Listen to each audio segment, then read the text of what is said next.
আসসালামু আলাইকুম সম্মানিত দেশ এবং প্রবাসের ভাই ও বোনেরা। ওস্তাদের মায়ের শেষ রাতে, এরকম একটা কথা আছে প্রবাদ বাক্যে, আপনারা হয়তো সবাই শুনেছেন। তো ডক্টর ইউনূস সরকার কিন্তু এটাই করতে যাচ্ছে। শেষ পর্যন্ত দেখবেন যে ওস্তাদের মায়ের শেষ রাতে এই কাজটি করবে ডক্টর ইউনূস। কেন এই কথাটি আমি বলতেছি? বিগত কিছুদিনের ঘটনা থেকে এই বিষয়গুলো উঠে আসছে যে ডক্টর ইউনূস কিন্তু চাচ্ছে যে আমি এমন একটা জায়গায় দেশকে প্রতিষ্ঠিত করে যাব যে জায়গাতে থেকে আর কারো গোলামি করতে হবে না। সেইভাবে কারো গোলামি বলতে শুধু আমি বলতেছি না যে ইন্ডিয়ার কথা বলতেছি না, এখানে ইন্ডিয়া আছে, পাকিস্তান বলেন বা ইউরোপ বলেন বা আমেরিকা বলেন, যে কারো গোলামি যেন বাংলাদেশের না করতে হয়, এটার জন্যই কাজ করতেছেন উনি যে বিষয়গুলো নিয়ে এখন পর্যন্ত কাজ করেছে তার মধ্যে উল্লেখযোগ্য বিষয়গুলো ইন্ডিয়ার সাথে যে সমস্যাগুলো সমাধান করতেছে, এটা কিন্তু উনি অনেক গুরুত্ব সহকারে কাজ করতেছেন। ইন্ডিয়ার ইস্যুটি খুবই গুরুত্ব সহকারে করতেছেন। আসলে কিছু কিছু মানুষ আছে যারা কথা বলে না, কাজ করে তারপরে কথা বলে। ডক্টর ইউনূস ঠিক ওরকম একজন মানুষ, একজন গ্লোবাল সেলিব্রিটি। উনি ইন্ডিয়ান বিষয়টি এত সূক্ষ্মভাবে সুন্দরভাবে হ্যান্ডেল করতেছে, ইতিমধ্যেই তার কাজের নমুনা পাওয়া যাচ্ছে, প্রমাণ পাওয়া যাচ্ছে। সেটা কি দেখবেন, ইন্ডিয়ার সাথে যে মানে বাংলাদেশের যে সম্পর্কটি আছে, যে ফাটলটি হয়েছিল বা যে দূরত্বটি হয়েছে, সেটা কিন্তু অনেকটা ধীরে ধীরে ধীরে ধীরে কমতেছে। যদিও কোথায় কমতেছে, বাহিক যে মিডিয়া, এই মিডিয়াগুলোতে কিন্তু দেখা যাচ্ছে যে কমতেছে না, কিন্তু কমতেছে কোথায়? এই যে ইন্ডিয়ার সাথে যে রপ্তানি আদান প্রদান যে পণ্যগুলো ছিল, যে দূরত্বটা তৈরি হয়েছিল, সেটা কিন্তু ধীরে ধীরে ধীরে ধীরে ডিস্টেন্স কমে গেছে, প্রায় আগের মতো হয়ে গেছে। ইন্ডিয়া সরকারও ধীরে ধীরে বুঝতে পারতেছে যে বাংলাদেশের সাথে পাঙ্গা নিয়ে লাভ নেই, উল্টো আমাদেরই ক্ষতি হচ্ছে।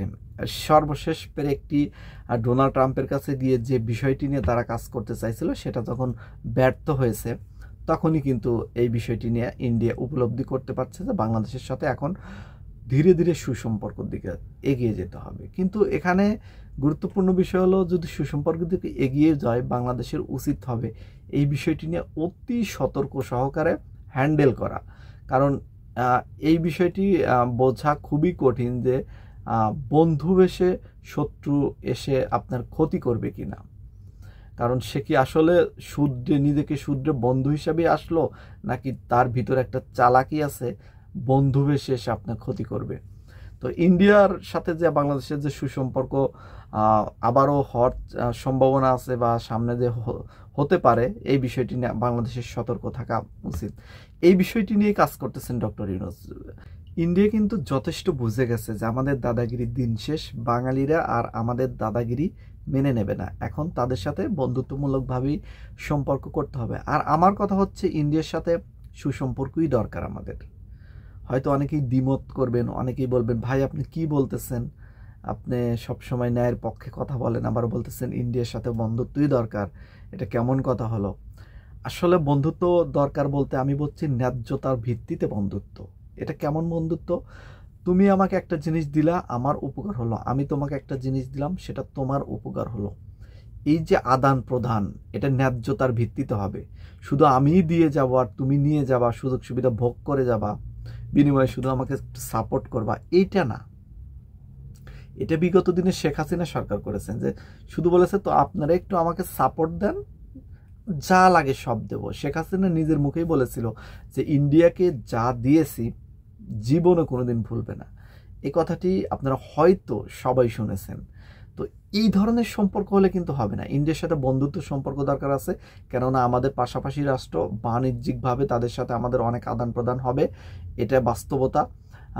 যদি ইন্ডিয়া চায়, সেটা ন্যায্যতার ভিত্তিতে হবে। আর যদি ইন্ডিয়া মনে করে যে এখানে আদান প্রদানের প্রয়োজন নেই, এতে বাংলাদেশের চাইতে ইন্ডিয়া ক্ষতিগ্রস্ত বেশি হবে, বাংলাদেশের বিকল্প পথ খুঁজে নেবে।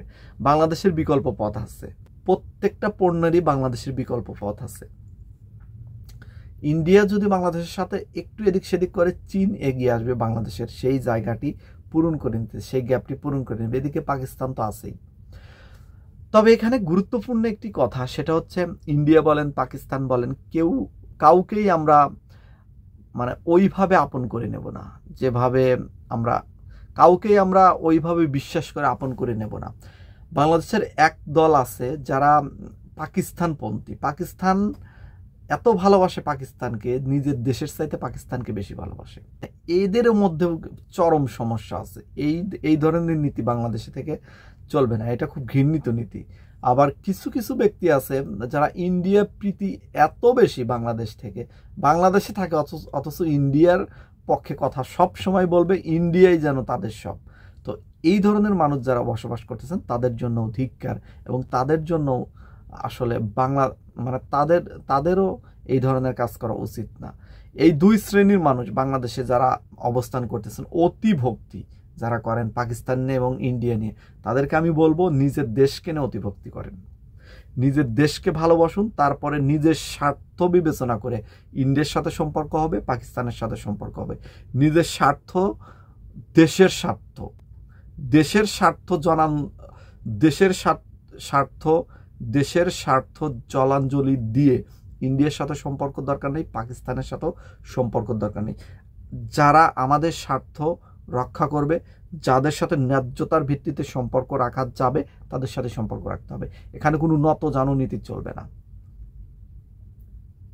কথা হবে সমানে সমানে, কথা হবে লেভেলে লেভেলে। তুমি আমার সাথে ধনী হতে পারো, তুমি আমার সাথে অনেক বড় দেশ হতে পারো, বাট প্রত্যেকটা দেশের একটা স্বাধীনতা আছে এবং প্রত্যেকটা দেশের গুরুত্ব আছে, প্রত্যেকটা ভূমির গুরুত্ব আছে। ছোট হোক বড় হোক ওটা কোনো বিষয় না। তাই কথা হবে লেভেলে লেভেলে, চোখে চোখ রেখে। নতজানু নীতি চলবে না। বাংলাদেশের নতজানু নীতির দিন শেষ হয়ে গেছে।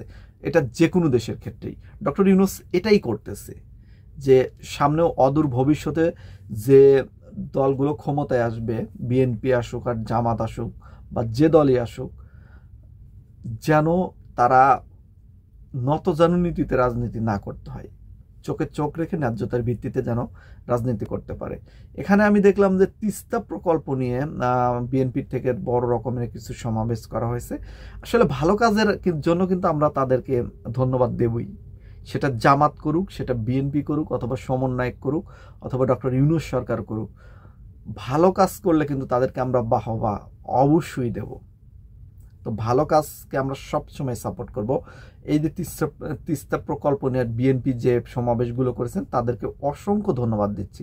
আপনার দেশের জন্য, দেশের জনগণের জন্য এটা একটা দৃষ্টান্তমূলক কাজ করেছেন। আশা করব দেশের জনগণ কি চায়, দেশের জনগণের পালস বুঝে আপনারা পরবর্তী সিদ্ধান্তগুলো নেবেন আপনাদের দলীয়ভাবে, সেটা বিএনপি হোক অথবা জামাত হোক। এখন প্রসঙ্গ হলো ওস্তাদের মায়ের শেষ রাতে কেন বললাম, এটা কেমনে সম্ভব? এটা সম্ভব হলো এই জন্য, ডক্টর ইউনূস সরকার কিন্তু আর 1 বছরের মতো মনে হয় ক্ষমতায় থাকবে। 1 বছর বা তার একটু কম বেশি হতে পারে, বেশিরভাগ সম্ভাবনা 1 বছরের ভিতরেই নির্বাচন হয়ে যাবে। তো এই 1 বছরের ভিতরে দেখবেন এমন এমন কাজ করবে, এমন এমন প্ল্যানগুলো তিনি হাতে নিয়েছেন, যে কাজগুলো বাস্তবায়িত করলে বাংলাদেশ 10 বছরে যেটুকু উন্নত শিখরে পৌঁছাইতো সেটুকু এই 1 বছরে হয়ে যাবে। আসলে একটা ভঙ্গুর দেশ, একটা গণ অভ্যুত্থানের পরের দেশ, এরকম একটা দেশের হাল ধরে 6 মাসের ভিতর কিছুই করা যায় না। ওই নিজের দেশের আইন শৃঙ্খলা বাহিনী ঠিক করতে, নিজের দেশের সবকিছু সুন্দরভাবে গঠন করতে সময় লেগে যায়। 6 মাস, এই টাইমে 6 মাস আসলে কিছুই না। এই টাইমে 1 বছরও অনেকের জন্য কিছুই হবে না, অনেকের জন্য কিছুই না। ডক্টর ইউনূস আছে বলে এইটুকু হচ্ছে। ডক্টর ইউনূস না থাকলে 1 বছরের ভিতরে এতটুকু হতো না। আন্তর্জাতিকভাবে যে স্বীকৃতিটা বাংলাদেশ পাচ্ছে, আন্তর্জাতিকভাবে যে সহায়তাটা বাংলাদেশ পাচ্ছে, এটা পেত না, হতো না এরকম। তো যাই হোক, উনি শেষ পর্যন্ত দেখবেন উনি 3টা কাজ করে যাবেন। এক হচ্ছে বাংলাদেশের যে নতজানু নীতি, এটা উনি চেঞ্জ করে দেবে। 2 হলো নির্বাচন পদ্ধতি, নির্বাচনের উঠেই যেরকম মানুষের আগের মতো যে বিহেভগুলো করতো নেতাকর্মীরা, সেটা করতে পারবে না, কারণ আইন কানুন এখানে শেষ।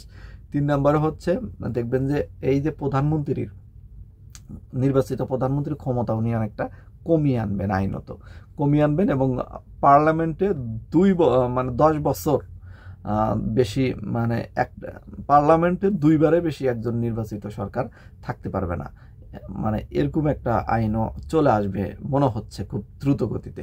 তো শেষ সময়ে গিয়ে এই সুন্দর সুন্দর কাজগুলো উনি করে অবশ্যই চলে যাবেন, নির্বাচন দিয়ে সুন্দরভাবে চলে যাবেন, এবং এর পরবর্তী টাইমে উনি যে কাজগুলো করেন প্রতিনিয়ত সেটার উপরই চলে যাবেন, এটাই হলো তার প্ল্যান। তো এজন্যই বলেছিলাম যে উনি ওস্তাদের মাস শেষ রাতে উনি যে কি কি কাজ করতেছেন এটা শেষের দিকে আসলে আপনারা বুঝতে পারবেন, এখন বোঝা যাচ্ছে না। তো সম্মানিত ভিউয়ার্স, আজকের মতো বিদায় নিচ্ছি। সবাই ভালো থাকবেন, পরবর্তী ভিডিওতে দেখা হচ্ছে। সবাই ভিডিওটি ছড়িয়ে দেবেন এবং কার কি মতামত অবশ্যই কমেন্ট সেকশনে লিখে যাবেন। আল্লাহ হাফেজ।